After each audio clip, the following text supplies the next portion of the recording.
We are building a multidimensional business hub on the western coast of the Black Sea.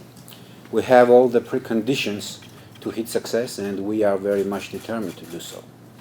We are a country with 8.5 million visitors. This year it will be more than 9 million, while our total population is roughly 4 million people, and I guess you will agree that it's indeed a remarkable achievement.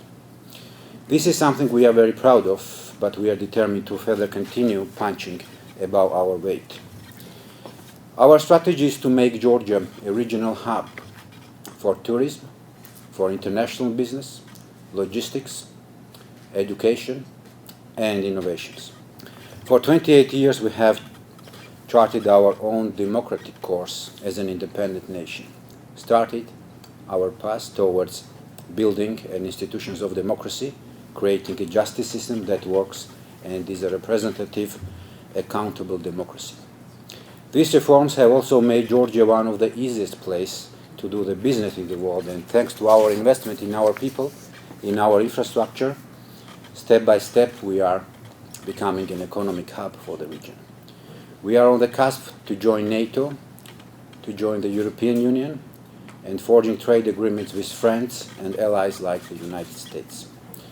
The World Bank Group ranks us as number 6 in terms of doing business in the world. The Fraser Institute ranks us as number 7, right after the United States, for economic freedom. And in the reflection of our commitment to open government, the Open Budget Index ranks us as number 5 in access to government information. Virtually all important indicators are moving in the right direction, from a free press to economic growth, and according to IMF, Georgia will stay as a leader in terms of economic growth in a very wide region that consists of 28 countries. Georgia is an ancient country with a remarkable history, and we are the part of European civilization. Georgia's tradition of making wine began 3,000 years before the invention of writing and 5,000 years before the beginning of the Iron Age. So it has become as a part of our identity. Even the unique Georgian alphabet is modeled after the shape of the wine's curly offshoots. In sum, Georgians are resilient, sometimes tough, but motivated, loyal, optimistic, and moving forward with a confidence.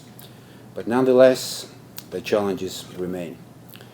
Well, history, unfortunately, in this respect, is not behind us. Russia has occupied 20% of our country since 2008. And after the occupation, 80% of our citizens had to leave their homes. Now we are a proud country with 8,000 years of history. We survived and emerged stronger from 70 years of Soviet occupation. And of course, we are not about to let Russia to define our future. We are in complete control of our destiny, and our vision for the future is built on an ambition to be a world-class place to live, work, and grow.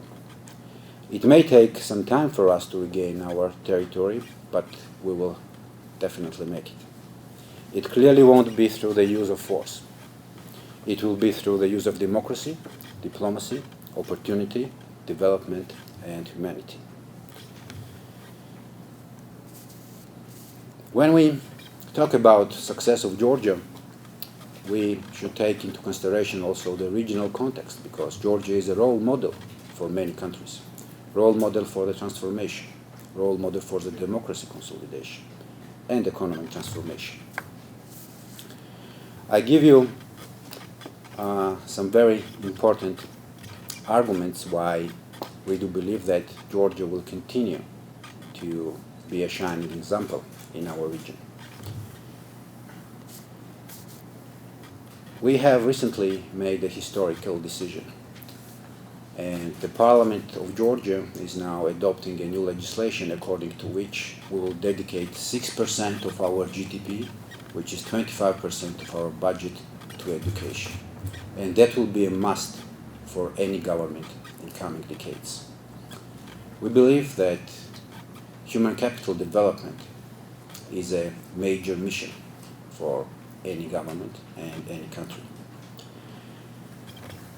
We are the third lowest tax regime in the world, and that was not an easy job to do.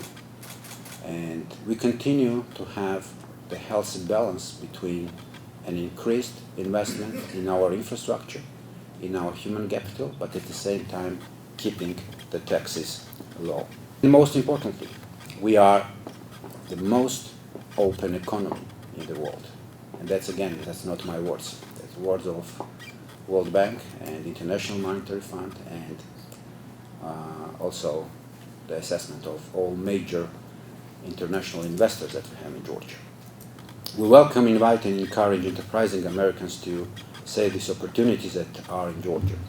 Thanks to our location, our immediate regional market offers access to 500 million people, a reflection point for the American businesses to reach European and Asian markets. Georgia is a gateway for 8 landlocked countries of the heart of the Eurasian continent. This is the fastest growing consumer market in the world. This region owns 18% of all mineral resources in the world. And our strategy is to help these nations to unlock this economic value. And we invest a lot. We invest a lot in our infrastructure. And this is the reason why we are constructing the deep seaport in Georgia. We also introduced our green economy strategy that focuses on environmental protection across the country to safeguard natural resources for future generations. At the same time, of course, we will continue to implement one of the most ambitious goals that we have, is to create an ecosystem for startups and for innovations. I do believe that Georgia has all the preconditions to create this ecosystem and to be a great partner of your great nation. Georgia has unique historical legacy. Georgia has always been a major hub for education, science, and innovation. Georgia is about engagement, and I believe that in the 21st century, the success story should be all about engagement. I'm honored to speak to such an extraordinary organization in a remarkable city and state. And Georgia is, of course, full of hope and aspiration. We are proud of our long history. We are part of the global community. We stand shoulder to shoulder with the United States and other nations of the world dedicated to democracy, opportunity, and the protection of our civilization and values from those who wish us harm. We need friends like America and friends like you here in Seattle to help us to proceed further. And on behalf of all Georgians and my nation, thank you for giving the opportunity to speak with you today. Thank you.